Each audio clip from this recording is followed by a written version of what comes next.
2 Samuel 4. When Ishbosheth son of Saul heard that Abner had died in Hebron, he lost courage, and all Israel became alarmed. Now Saul's son had two men who were leaders of raiding bands. One was named Baanah, and the other Rechab. They were sons of Rimmon the Beerothite from the tribe of Benjamin. Beeroth is considered part of Benjamin because the people of Beeroth fled to Gittaim and have resided there as foreigners to this day. Jonathan son of Saul had a son who was lame in both feet.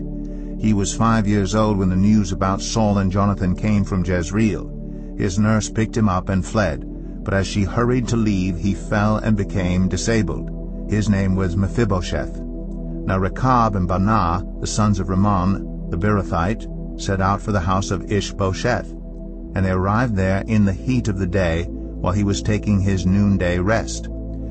They went into the inner part of the house as if to get some wheat, and they stabbed him in the stomach.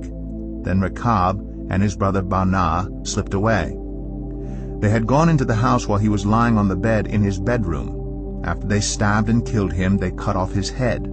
Taking it with them, they traveled all night by way of the Arabah. They brought the head of Ishbosheth to David at Hebron and said to the king, "Here is the head of Ishbosheth, son of Saul, your enemy, who tried to kill you.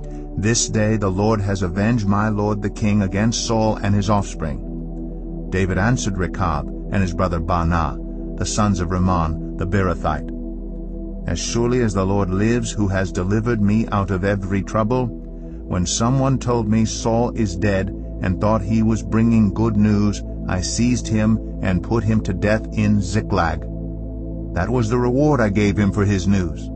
How much more, when wicked men have killed an innocent man in his own house and on his own bed, should I not now demand his blood from your hand and rid the earth of you?" So David gave an order to his men, and they killed them. They cut off their hands and feet and hung the bodies by the pool in Hebron. But they took the head of Ishbosheth and buried it in Abner's tomb at Hebron.